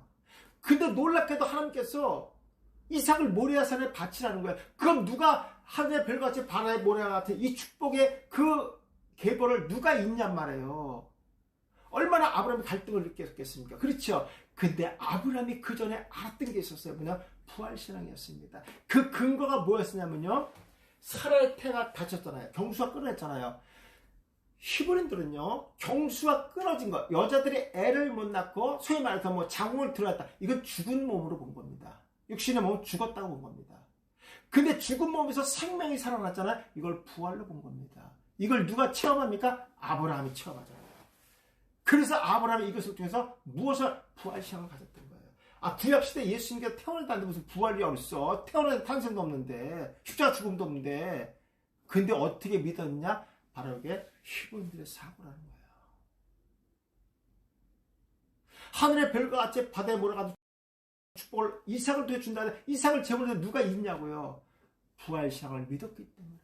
이것 때문에 아브라함이 어마어마한 복을 받습니다. 어마어마한 복을 받습니다. 뭐 이런 내용은 뭐 한두 끝도 없죠. 제가 들어가려면 한두 끝도 없습니다. 꼬리에 꼬리를 물다 보면 너무 많은데, 뭐 그건 이제 장차 때가 연결시켜 드리고요. 그래서 이 해는 이런 의미가 갖고 있고요. 숫자로 오라 했지만 여호와라는 단어죠. 여호와. 네. 여호와. 네. 요거 숫자로 몇이죠? 10이죠. 거기 목사님 표에 보시면 숫자가 나와 있어요. 요거 숫자 아까 5번이라 그랬죠? 5? 이거 5입니다. 5. 요것도 5. 요거 6. 다 보니까 6번째. 이 다음 글자가 이거예요. 6번째. 이거 5잖아요. 이거 다 배우면 10, 26 나와요. 26의 숫자는 하나님의 숫자입니다. 26은 하나님의 숫자입니다. 상형으로 풀어볼까요? 이건 손이라는 상에서 왔죠. 손. 이건 아까 본다, 예배자. 이거는 못이라는 상에서 왔죠. 못. 예, 망치 못, 이 못같이 생겼잖아. 못. 네. 이거 본다. 손을 봐라, 못을 봐라. 그가 여호와라는 거. 그가 하나님이다. 오늘 십자가에서 손과 못을 박는 그 예수님이 여호와 하나님이다 이런 뜻이에요. 손을 봐라, 못을 봐라. 그분이 26 숫자 하나님의 숫자가 나오잖아요. 이런 거 너무나 많단 말이에요. 네. 이미 그 하나님께서 생명을 십자가에서 이게 뭡니까? 보시 연결고리잖아요. 연결고리. 못은 뭔가 이렇게 박아서 연결시키잖아요. 붙여버리잖아요. 그렇죠?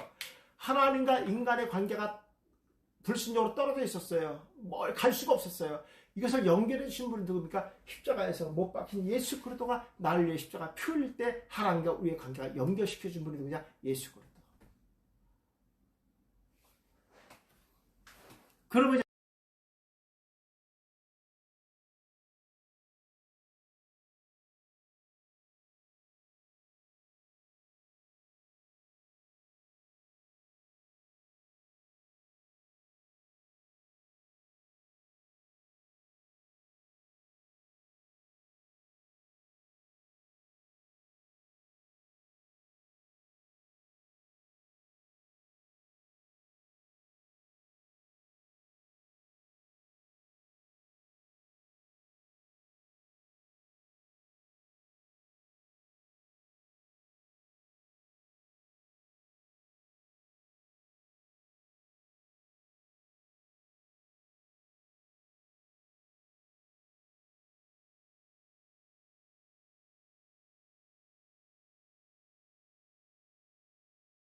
그러면 이제 목사님 이 정도로 아니 해놨어 내가 다 해놨는데 방해하고 그 다 맞춰놨어.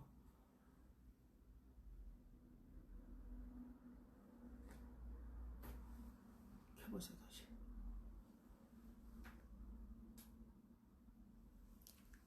됐어요? 네.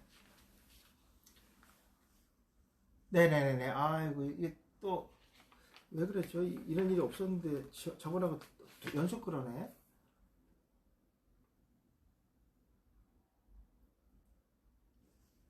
됐죠? 지금 다 들어오신 건가?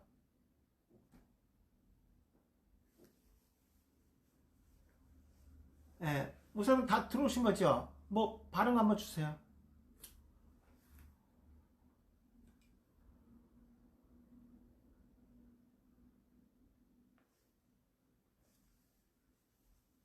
네네네. 예, 좋습니다. 예.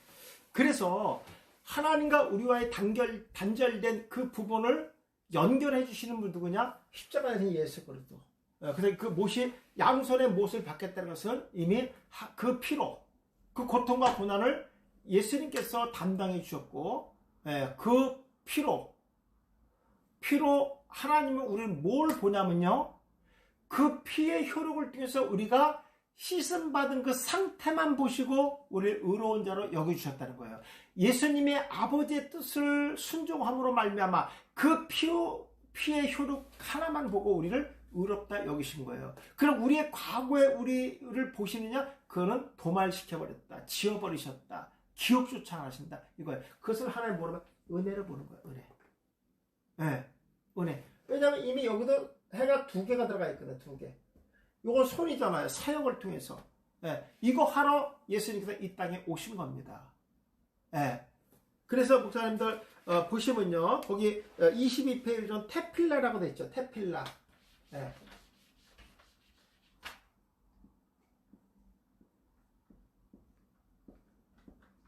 이게 테필라가 기도예요. 기도. 우리 기도가 맨날 그래서 영적인 호흡이라 그러잖아요.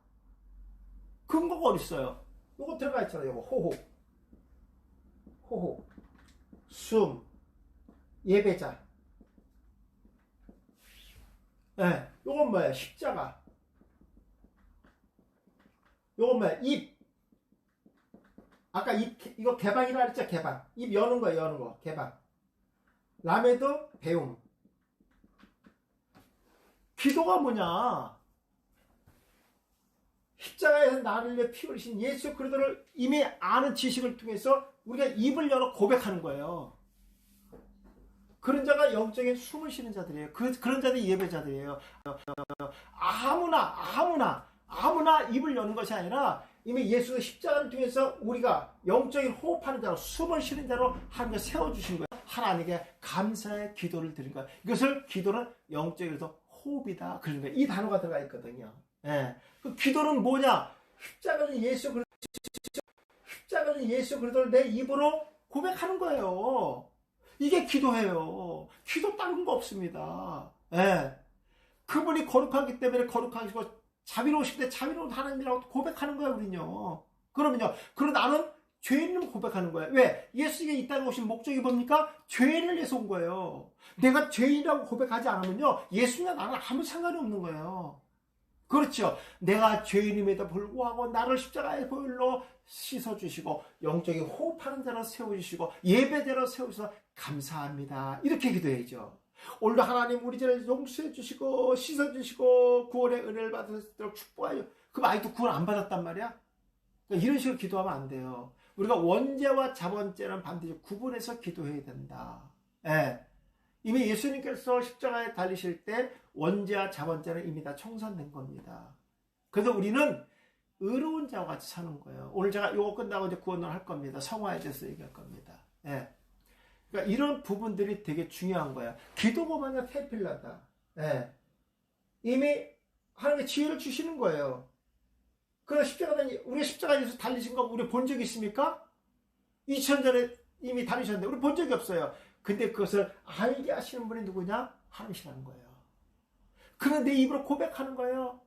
나를 위해 십자가에 달려 죽으시고 본 적도 없는데 내가 입으로 시인하잖아요. 개방하는 거예요. 뭐가 있기 때문에? 숨 쉬는 자이기 때문에. 하나님께서 나와 영적으로 회복한 그 연결고리를 예수님이 만들어 주셨기 때문에 내가 이런 고백을 하는 거예요. 그러니까 이런 고백은 아무나 할 수가 없어요. 21페이지 보면 나오죠. 10편 50편 150편 6절.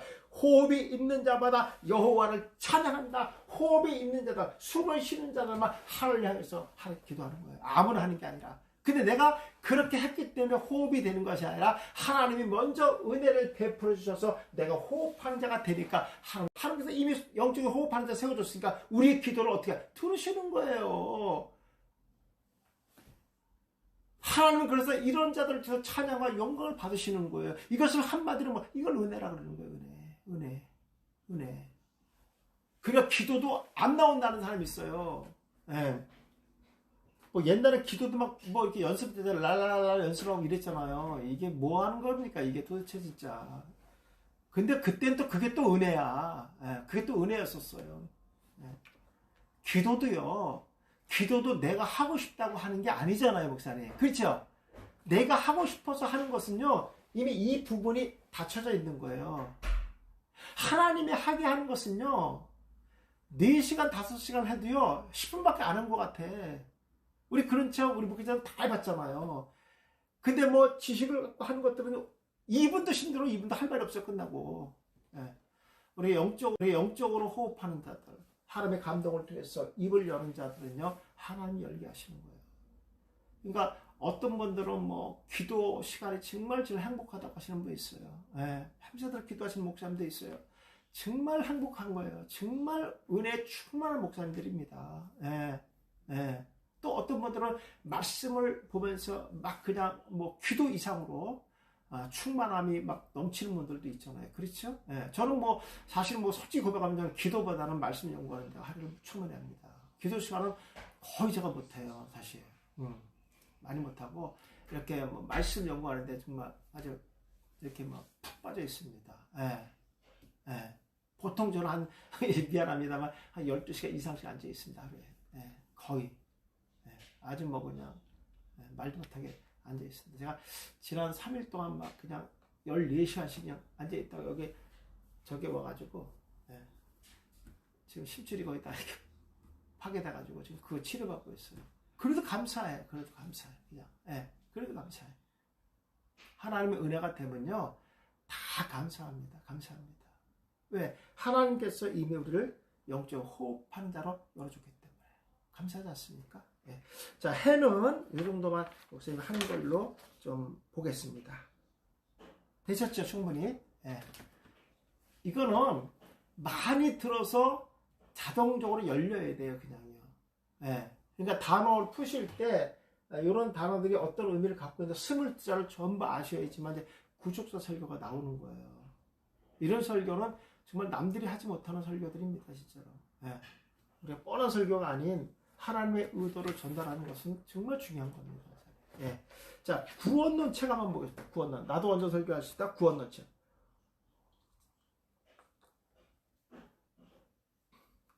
20페이지 보겠습니다. 20페이지.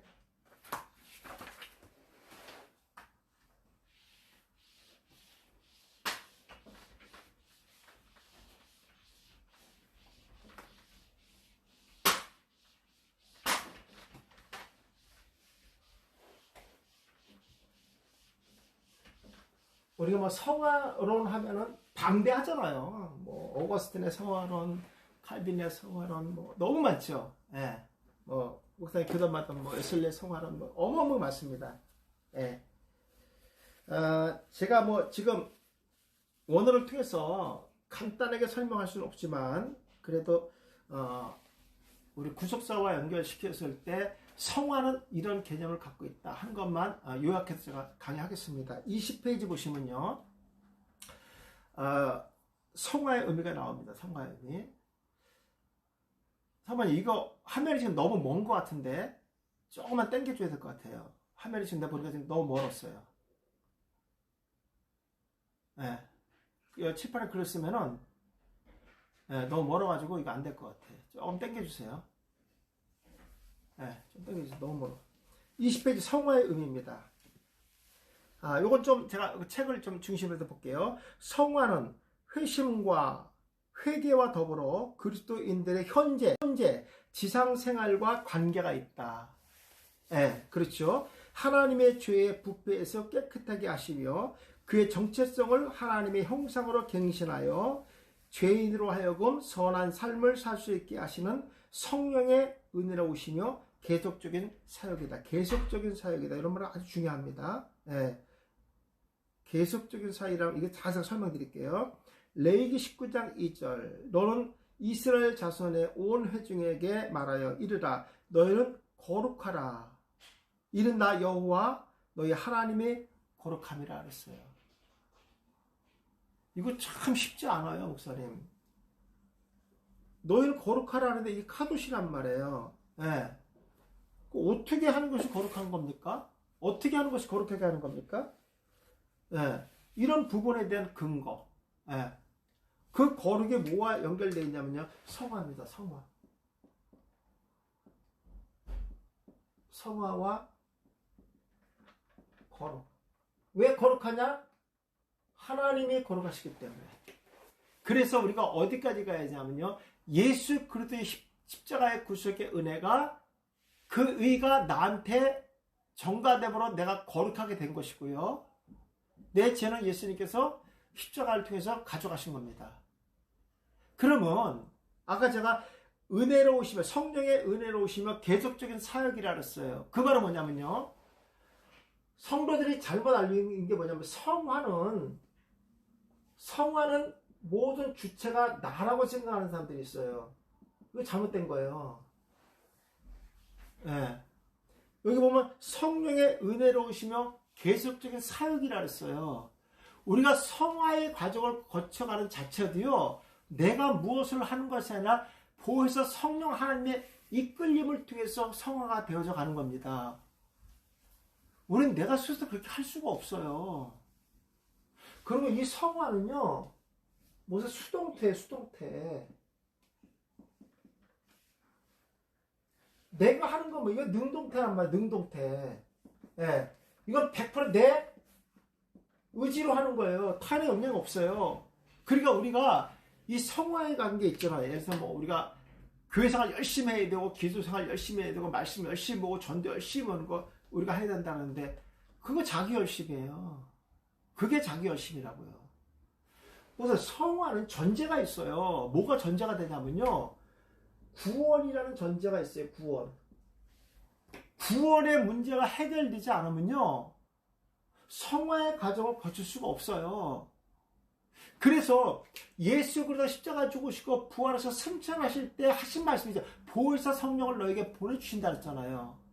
그 전까지는 예수 그리스도가 이미 사역을 통해서 완성해 놓으셨고요. 그리고 구원받은 백성들, 이미 예수 그리스도의 의가 우리한테 오므로 카도시, 거룩한 백성인데, 이 카도시라는 것은 성별했다, 구별했다는 뜻이에요. 세상 사람과 십자가에 죽으심으로 이미 구별된 사람들만 무슨 자격을 얻냐면 성화의 자격을 얻는 거예요. 그러니까 내가 스스로 거룩함으로써 구원받는 게 아니에요. 이미 구원이 전제로 이루어지고 거룩한 백성으로 살아가는 거예요. 구원은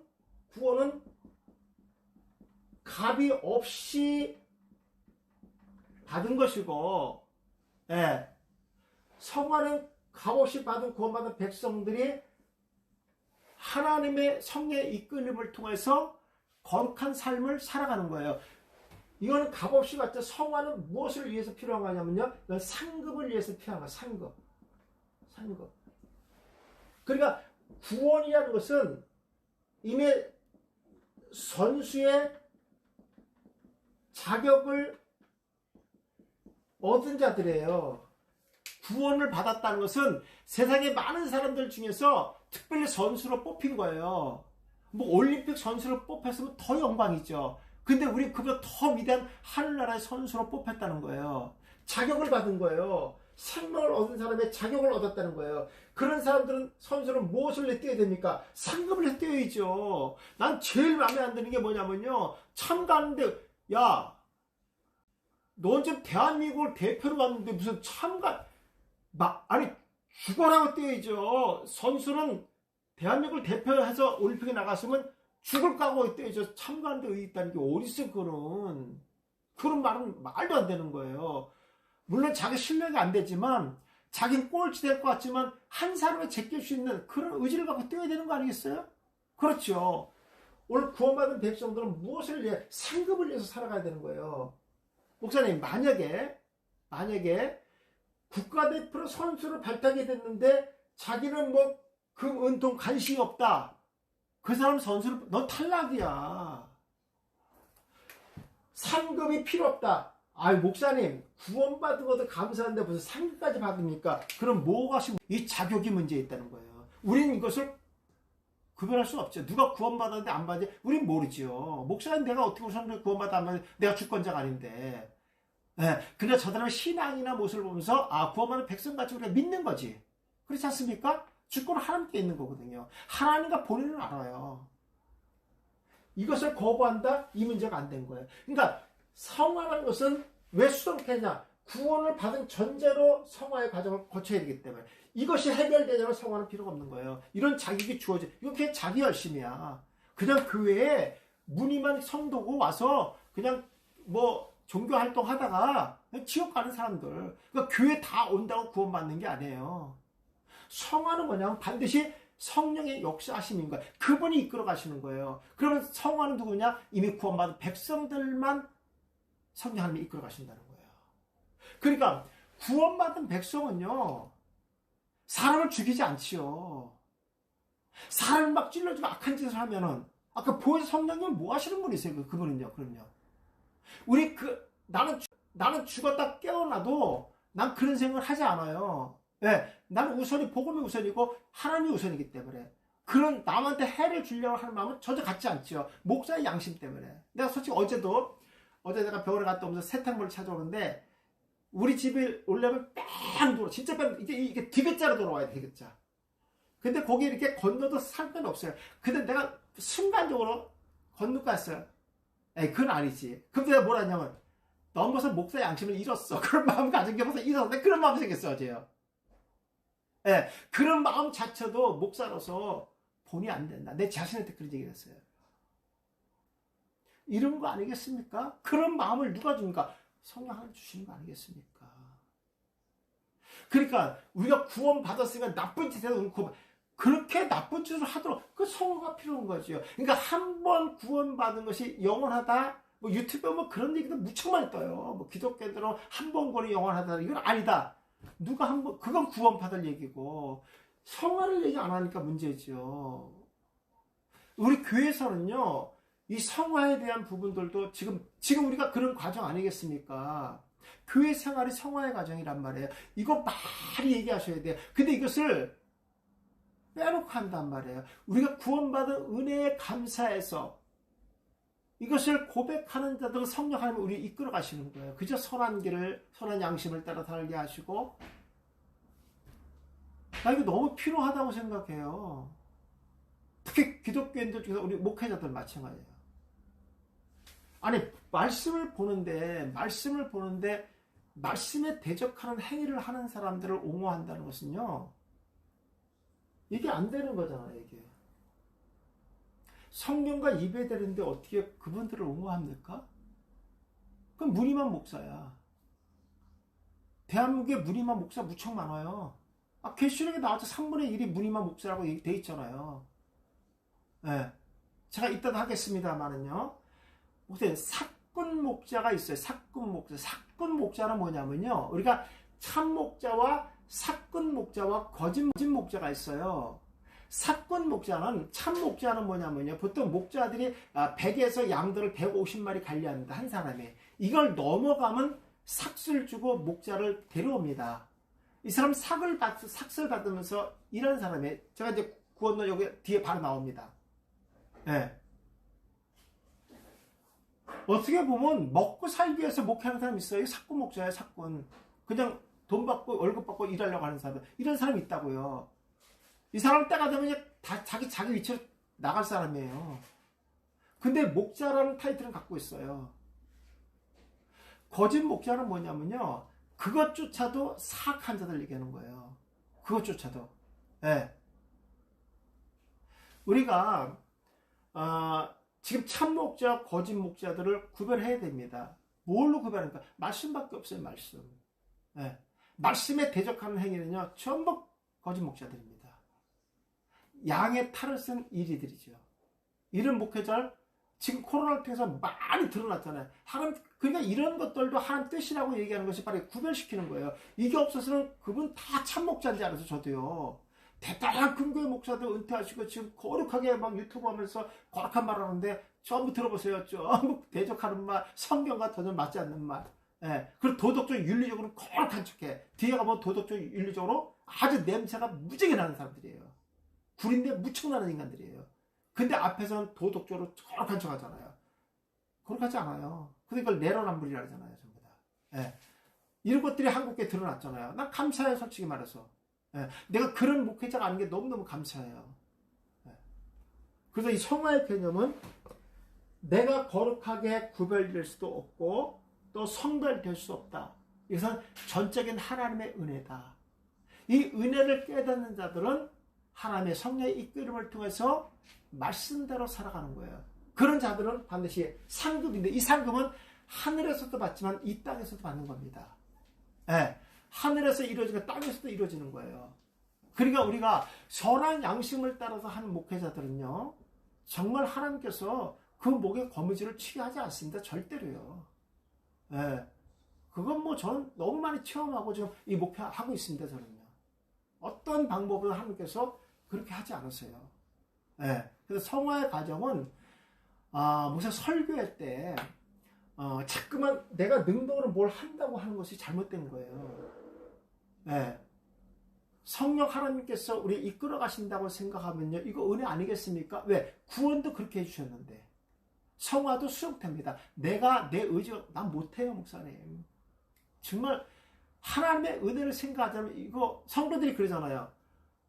목사님, 나 지금 1년 동안 전도 나가서 진짜 열심히 해. 이제 저 사람 하라 그러세요. 내 열심으로 능동하니까 그런 말 나오는 거예요. 이걸 이렇게 가르쳐 줘 보세요. 김 집사님, 성령 하나님께서 김 집사님 말을 들어 쓰시네요. 상급을 주려고, 복을 주려고. 다르다니까요.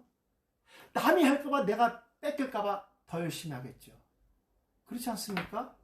자꾸만 나를 중심으로 출발하는 게 이게 힘들어지는 거예요. 이런 거 있잖아요. 저 설거지가 눈에 보이는 거야. 성령 하나님께서 나를 쓰시려고 하는 거예요.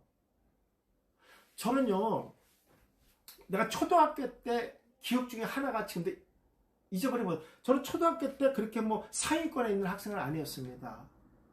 근데 어느 날, 제가 이거 지금도 갖고 있어요. 어느 날 선생님이 교무실에서 수첩을 하나 저한테 갖고 오라는 거죠. 저한테. 우리 때 뭐 100명, 140, 50명 이렇게 있어. 한 반에 어마어마했어요. 콩나물실이었습니다. 근데 나는 뭐 이렇게 두각을 나타낸 학생도 아니에요.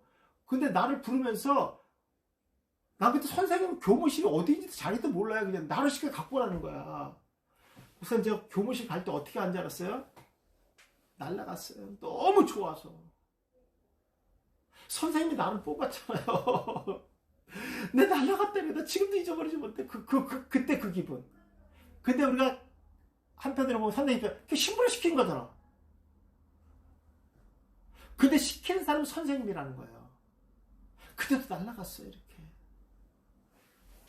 우리를 시키시는 분이 하나님이신데 얼마나 기쁘겠습니까? 이게 성화입니다, 목사님. 제가 성화를 어떻게 이렇게 간단하게 설명하겠습니까? 네, 근데 그거는 우리 학문적인 지식으로 전달하는 거고, 신학적인 지식으로 이렇게 전달하는 것이고, 저는 이게 구속사와 설교로 간단하게 이렇게 했습니다. 다 설교와 접목시켜야 되기 때문에. 이 정도만 하도요, 성화의 관점, 이 틀만 벗어나지 않다면요, 성도들이 이 교회 헌신하고 봉사, 이것은 관점이 달라질 겁니다. 네, 이게 중요한 거예요. 저도 그런 얘기 많이 듣습니다. 이렇게 오시는 분이 그런 얘기 진짜 많이 들었어요. 하루에 기도해 봤는데 어떤 목사님은 하나님이 이거 가라고 얘기하시고, 하나님이 지금 내가 이거 하는 것을, 이성호 목사가 이 헬스도 이 원하는 것을 하나님 너무너무 기뻐한다는 소리를 너무 많이 들었고, 저도 음성적으로 들었어요, 그걸요. 네.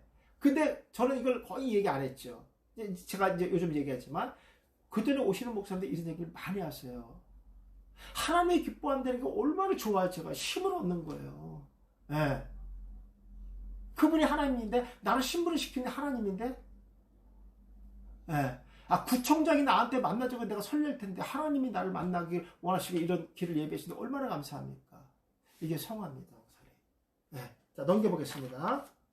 자, 오늘 설교도, 오늘이 아니군요. 금요반에 있네, 그죠? 구원은 은혜로 받는다. 에베소 2장 8절입니다. 너희는 그 은혜를 위해서 믿음으로 말미암아 구원을 받았으니 이것은 너희에게 난 것이 아니요 하나님의 선물이었어요. 선물은 주는 자 마음이에요. 받는 사람은요 생각하지 않아요. 요구하지 않아요. 그 선물이 아니죠. 내가 요청해서 받은 거면 그 뇌물이죠, 뇌물. 네. 구원은 내가 요청할 수 없어요. 왜? 영이 죽었는데, 단절됐는데, 전적인 하나님이 줄 사람을 생각하면서 설레면서 기쁜 마음으로 주는 거예요. 이건 주는 자나 받는 자나 다 기쁜 거예요. 그것이 구원이다. 그게 헬러는 카리스, 히브리는 헤세드입니다. 많이 들은 것 같아, 헤세드, 그죠? 예, 맞습니다. 제가 이래서 이제 우리 이름을 헤세드 언어 설교 연구원을 했습니다. 지금 우리가 원어를 공부하는 자체가 은혜야. 은혜요. 물론 헤세드는 사랑이지만 은혜 다 같은 말이에요. 은혜는 헨이라는 단어가 대표적인 단어를 씁니다. 근데 헤세드도 은혜가 들어가고 사랑이 들어가고, 여기 나와 있죠. 예, 자비가 들어가고 연모 다 들어갑니다. 예, 저는 이제 이걸 은혜로 봤어요. 사랑과 은혜. 그러니까 저에게 이 원어를 먼저 열어주셔서 진짜 이게 전적인 은혜입니다. 예, 저는 처음부터 이 공부만을 팠어요. 그냥 이것만은 죽어라 공부했어요. 그냥 누가 알아주든 안 알아주든 저는 아주 막 그냥 이거에 뭐 미안합니다 이런 표현에서 미쳐버렸어요. 저는 아니에요. 근데 미칠 수밖에 없는 게 뭐냐면 여기서 막 샘물이 나오고 막 보화가 나오는데 감당할 수가 없어요. 예. 저는 제가 요즘에 가장 행복한 게 뭐냐면 오늘 말씀 준비하고 있는데 내일 강의가 없어요. 너무 행복해요. 왜 그런지 아세요? 내일도 이거 또 할 수가 있어서. 알랑가 모르겠네, 아무튼. 제가 오늘 말씀 듣고 막 빠져있어요. 그냥 막 빠져있어요. 근데 내일도 내가 강의 안 해. 와, 그럼 내일도 내가 이걸 또 할 수 있다는 게 너무 행복해요. 왜냐면 이 맥이 끊길까봐. 네. 저는 사실 이런 설레임으로 말씀 연구하고 있습니다. 진짜로. 이거 하나님의 은혜 아니겠어요, 목사님? 예. 내가 학창시절 때 이렇게 공부했으면 뭐 지금 대단했을 거예요, 진짜. 근데 하나님께 지금 쓰시려고 지금 이런 은혜를 주신 거예요.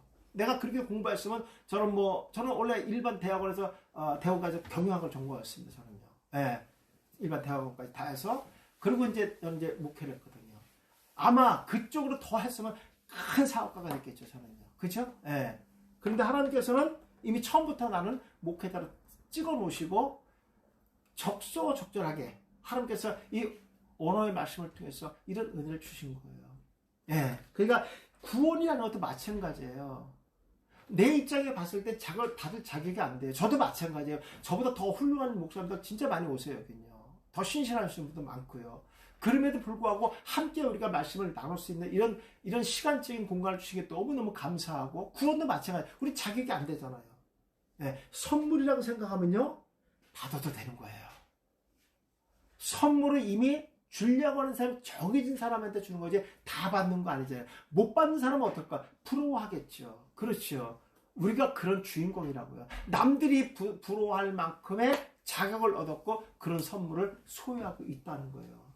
이것을 끝난 게 아니라 보혜사 성령 하나님께서 우리를 쓰러지거나 넘어지지 않고 갇힌 자 되지 않도록 계속 이끌어 가신다는 게 얼마나 감사합니까? 십자가의 죽으심으로 끝난 것이 아니라 이미 그 신랑 예수가 이 땅에 다시 오실 때까지 보혜사 성령이 우리 이끌어 가신다는 거예요. 물론 이제 신학적인 용어로 이거 견인이라죠. 견인. 예. 그러나 하나님 은혜가 없이는 절대 안 돼요. 그 다음에 2번에 보면요, 삭은 일한 것에 대가를 받는 것이 아니다. 그래서 우리 목회자들은 삭을 받는 게 아니라 사례를 받는 거예요. 삭은 뭐냐면 정해진 것을 받는 거예요. 내가 한 일의 대가를 받는 겁니다. 한 만큼의 대가를 받는 거예요. 사례는 주는 대로 받는 겁니다. 그렇죠. 예. 그래서 우리 사례는 그냥 주는 대로 받는 거죠. 근데 요즘은 이제 정해냈죠. 부교육자들은 정해놓고 하대요. 예. 얼마 주실 겁니까? 까지 얘기해. 자기들이 면접을 봐. 이게 이런 마음을 갖고 오는 부교육자들은 안 되는 거예요. 예. 물론 개 중에는 이제 목사님들이 너무 야박하게 하는 것도 있겠지. 근데 그 일부러 그러겠어요? 교회 형편에 따라 하는 거죠. 그렇죠? 예. 그냥 제가 주는 대로 받겠습니다라고 오는 그러한 신학생들이 돼야 됩니다. 예. 그냥 주일 예배 나와야 됩니까? 다 따지고 말이야. 자기 선까지만 딱 하고 그만큼의 페이만 받으려고 하는, 이거는 말이 안 되는 거예요, 이거는요. 이건 지금 신학교에서 너무 잘못 가르치시고 있는 거예요. 이런 부분들은 우리가 좀 구분해야 되겠다. 그래서 우리는 삭슬 받는 목자가 아니라 사례를 받는 목사입니다. 예. 그래서 이게 삭슬 통해서 우리가 무엇을 얻는다 하면요, 대가를 지불한 거잖아요. 그죠? 이거 선물이 될 수 없습니다. 내 공로가 들어갈 때. 구원은 내 공로 없이 그냥 받는 겁니다. 그것은 선물이다. 여기까지만 할까요? 고생 많으셨고요. 식사 맛있게 하시고 제가 12시 55분에 온라인을 켜고 1시 정각에 수업을 시작하도록 하겠습니다. 오후에는 오늘 설교 2편, 입다의 소원과 나봇의 포도원, 그리고 이스라엘 진 준비하시면 될 것 같습니다. 감사합니다. 수고하셨습니다. 고맙습니다.